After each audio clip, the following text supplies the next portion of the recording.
Let's have some fucking straight talk for a while. Let's just chillax. Shoot the shit. I got a nice big stain across my shirt. I don't know what I spilt on it, but it won't come out on the wash. It's actually one of my favorite shirts, but yet I fucked it up. Speaking of fucking shit up, did you fuck up your life by gaining a bunch of weight? Eating a bunch of junk food? Did you? Because I fucking did. I went from my normal average of like 260 pounds, 270 pounds, somewhere around that area. And I slowly started gaining weight and gaining weight and gaining weight. And I can blame it on whatever the fuck I want, depression, whatever. Like, even that being 260, 270, that's still, it's not where I should be. I should be down 200s, 180, like without gym, without getting in shape. And I don't want that fucking shit. But I've always carried myself as a bigger guy. So, like, I'm used to being 220, somewhere in that area. So that's my goal. I want to get back down to 200. Right now I'm at 245, 43, depending on what time of the day I'm weighing in. But I'm over 100 pounds down. I'm loving it. I'm not doing any crazy exercises or anything. Like, I cut my grass and I go for walks and I do little stuff, but I'm not hitting the gym. I'm not doing reps. I got like a kettlebell here, and I don't remember the last time I picked that thing up. Like, at one point I would sit here while I was on the computer and I would just do a couple little over the shoulder, keep my shoulder muscles built up. And that was one of my worries, is that I was going to lose a lot of muscles on going carnivore, but I didn't. I did lose a lot of weight. I did feel like my arms are way smaller than what they used to be, but not my biceps. Like, my forearms I find are smaller. I found that I lost a lot of water weights, a lot of fat. I lost a lot of fat where I didn't think I had fat. Like, my upper thighs on my legs, I always thought were just big and muscly. And maybe I just did lose muscle over time. I don't know. Like, I never had fat legs. I never had fat cankles. I'm not built like that. I was just all cortisol belly, big beer belly on me. Don't drink, don't do drugs, don't do anything like that. So I have this big beer belly, and it comes down to pop. Pop is my number one killer, always was. It's not food. I can go days without food. But the problem is when you're taking in those artificial calories and you're not eating, your body is storing them, because your body's like, oh no, we're in trouble. We're not getting food. Store everything you can. And it stores all that sugar and all that crap that you're eating, and it just fucking bottles it up. That's the way I look at it. So I'm trying to get my mind to wrap around some new train of thoughts. And I really like the snowball effect theory to weight gain, to weight loss, to muscle. Everything is a snowball effect. So if you go to the gym once, you're not going to notice a huge difference of, oh, look at me, I'm big and buff because I went to the gym once. No. But over 1 week, 2 weeks, 3 weeks, 4 weeks, and then you start constantly putting things onto that snowball effort, that effort becomes a big, huge trajectory that's rolling like a big snowball. So we can put that to every single thing that we're looking at. If we're looking at the way you gain weight, if you eat junk food once, twice, 3 times, 4 times, 5 times, it's going to snowball and it's going to build into something big. If you're eating lots of sugars all the time, 1, 2, you know what I mean? Same idea. I'm not telling everybody that the carnivore is not right for everybody. Guarantee you it's not. Everybody's body basically burns differently. Everybody's body is, you have to find your sweet spot. I went keto and I was loving it. Rice bowls, wraps, lots of vegetables, jalapenos, like just shit that I love. And I felt so good, other than I was depressed. I'd wake up and I'd feel like shit. And I would just be like, what the fuck is going on? And don't get me wrong, I still have moments, twice. I can count twice in 8 months that I woke up and I was in a shitty fucking place in my head. No reason. Just woke up that way. Today, I've been pissy all day. I've been in a fucking mood. Don't know why. I was hungry. But my main thing is I noticed I hadn't been eating in a couple days. I've just been snacking. So like I had cheese curds and I had some pepperonis yesterday, and I had 2 Zero Pops and a coffee. That's all I had all day. I didn't eat no real food. I didn't have no meal. So let's say I'm giving it on the high side 500 calories. Where's the rest of my food? Like I set my goal at 1,500 calories a day, and I'm supposed to be at 1,900. That's what my scale tells me. My scale gives me metrics. It tells me where my base metabolic rate is. Your base metabolic rate is where you are at without doing anything, without exercising, without anything. That's what your body needs at rest. So I should be hitting 1,900 at rest. If I want to lose weight, I'm at 1,500. That's, a 400 calorie deficit. I'm good with that. That's where I've been losing all my weight. I'm perfect. I'm not in starvation mode, and I'm not at my base metabolic. I'm just below it, just good.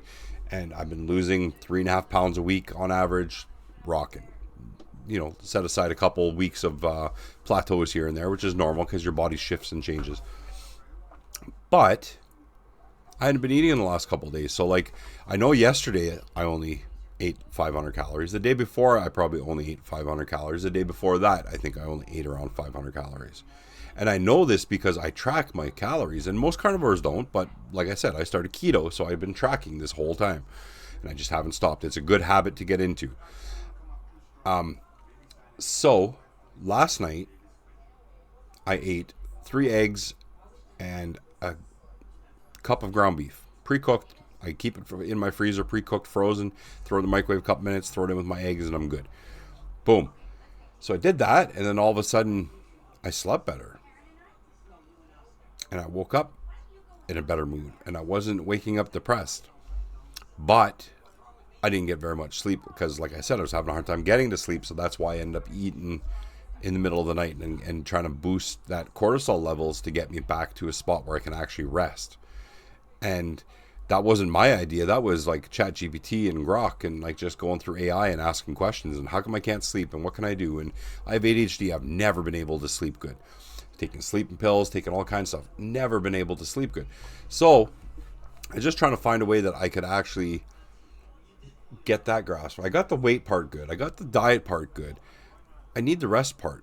Like I have 2 little toddlers that I'm chasing around 90% of the time when they're not at school. And I have to get up in the morning. I have to make sure their lunches are ready at night. I have to make sure all this stuff. So when they go to bed at night, I'm not up partying and listening to music and whatever. I make their lunches. I get their shit ready for school. I get everything prepped, and then I try to go to bed.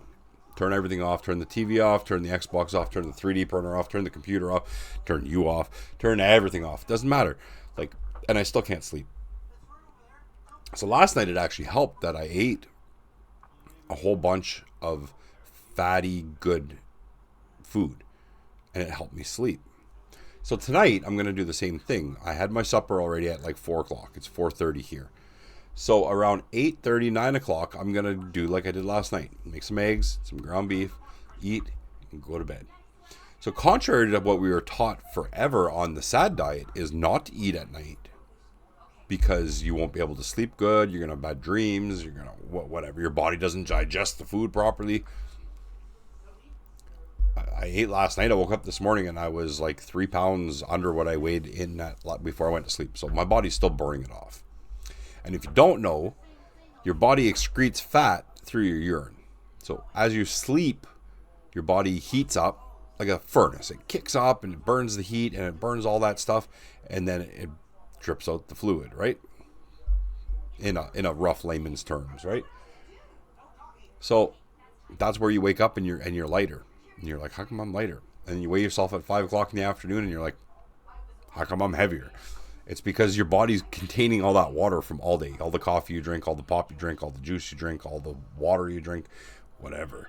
Even if you don't eat all day, you're still gaining. Like, do that. Don't eat wake up in the morning. Don't eat until the afternoon. Just drink a coffee and do whatever you're doing. And then in the afternoon, weigh yourself. And I guarantee you're gone up like 3 or 4 pounds. Just water weight. So then think about that. When you're losing weight, weigh yourself in the morning after you go to the bathroom and all that stuff like that, and then see where your base is. I base mine every morning at 8 o'clock. Right across the chart for the last 8 months. So then when you hit your plateaus, I'm like, that's weird. I'm at the same weight. Oh, I went up a pound. Oh, I went up 2 pounds. Oh, I went down 2 pounds. Oh, and that's what your plateau does. It just sits around this one spot, and then all of a sudden it goes whoosh, and you're down 5-6 pounds. And then it'll play the same thing. You'll be at that 5-6 pound lower mark, and it'll go up and down and up and down, and all of a sudden woof, woof, woof. Right? It just drops like that. Like that's what it is. Trust me. Trust me. When I started this, I was like, I wasn't even thinking I was going to lose weight. I was just tired of eating and feeling like shit. When you eat food, you are not supposed to feel. When you eat food, you're supposed to have energy. So when I first started carnivore diet, the best thing that got me so excited was steak and eggs. Like especially when I got off keto, because keto I was still feeling that after I eat 2 wraps. That even if it's keto friendly wraps and stuff, just feel sedated, and I don't want that. So when I first started carnivore, and I was like, I'm gonna have 3 eggs over easy, and a sirloin steak, like a good size sirloin steak, and I ate that, and oh my fuck, did I ever have energy! Out of the fucking blue, I was just like, holy fuck.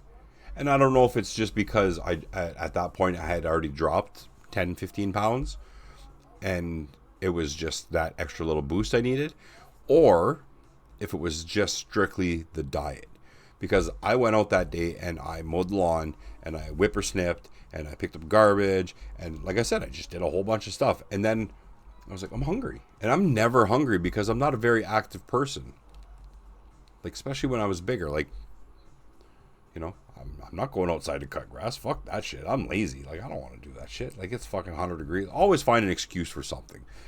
And that's another habit to break, is stop having fucking excuses for shit. 100%. I still, to this day, I fucking argue with myself to stop having excuses. Someone asks you to do something, either yes or no. Don't make a fucking excuse for it. Man up. I don't want to fucking do it. Why? Because I don't. That's it. You don't have to make an excuse and be like, oh, ma. And treat yourself with enough respect to do that for yourself. To be like, you should eat this. Nah, I don't fucking want to. That's it. Don't make an excuse like, oh, maybe, it's expensive. Oh, it's going to upset my stomach. What? Like, fucking stop making the fucking excuses. Seriously. The more you can make and break bad habits and create good habits. And all you're doing is replacing one addiction with another addiction. So your food addiction, your pop addiction, your fucking excuse addiction, your blaming everybody else addiction. Everything is an addiction. And what you have to do is focus on yourself and get away from that. And I say that in every part of life. When I'm talking to my friends, when I'm talking about dating, when I'm talking about life, when I'm talking about anything, your main part of everything is your self-respect. If you don't fucking self-respect yourself, then how is anybody else going to self-respect you? Right? I'm just babbling. I'm just talking. I'm not invested into that part of life. You know what I mean? Like, I love everybody the same. I treat everybody the same. I don't care. Do you, bro. But when you're doing you, make sure you're doing it for you and not for somebody else. Don't be fucking trying to make other people happy. Don't make me happy. Don't go on the carnivore diet. Don't go chasing fucking blah, blah, blah because you've seen some influencer online. Don't fucking do it for them. Do it for you. Wake up in the morning and be like, this fucking shirt don't fit anymore. This shirt doesn't fit anymore. And this is like a new shirt that I bought within the last 3 months. Like I said, I got it stained and I fucked it up anyways. But that's not the point. The point is I bought this within the last couple months because I was all excited. And I was like, look, I got a shirt that fits. Da, da, da, da. And now it's way too fucking big. You know? Like, do it for you. Like, I'm smiling all the time. I'm happy. Like I said, today I'm having a little bit of a shit day, but I'm still putting a smile on my face because maybe I'm just egotistical and arrogant. I don't fucking know. But like, I enjoy having this feeling of accomplishments in my life. It's kind of would be the same as if you got a job and we can only hire you at minimum wage. And you're like, that's fine. I just need something to get by. Right? I've done it. Take the job. Who cares? I'm overqualified for it. Blah, blah, blah. Take it. And then 6 months down the road, Here's a raise. Here's a raise. And it just keeps going. Here's a raise. Here's a raise. Be your own fucking boss and give yourself your raise. Be like, I don't deserve to fucking have to be like this, no matter what it is. Like if it's your mental health, whether it's your diet, whether it's your habits, like the only person that can change those things is you. Like that's what it is. Eat fucking cleaner, take care of yourself better, and that's it. If you got a hard time with managing ADHD things, you don't like getting up and taking a shower because your autisticness, whatever, take the fucking shower anyways. Just do it. Don't do it for anyone else. Do it for you. Because the only person that's going to benefit the most from everything is you. Always. It's always going to be you. You lost weight? You. You got a better raise? You. You got a nicer car? You. It doesn't fucking matter about anybody else. It matters about you. And that is it. That's it. It's you. It's you against the fucking world. 100%. And if you need someone to help you, I'm here. I'm not selling shit, man. I got little links up in my fucking profile. One for my scale that I've used for years before I started this diet. I've had it. It's always on sale. It's $35, $39.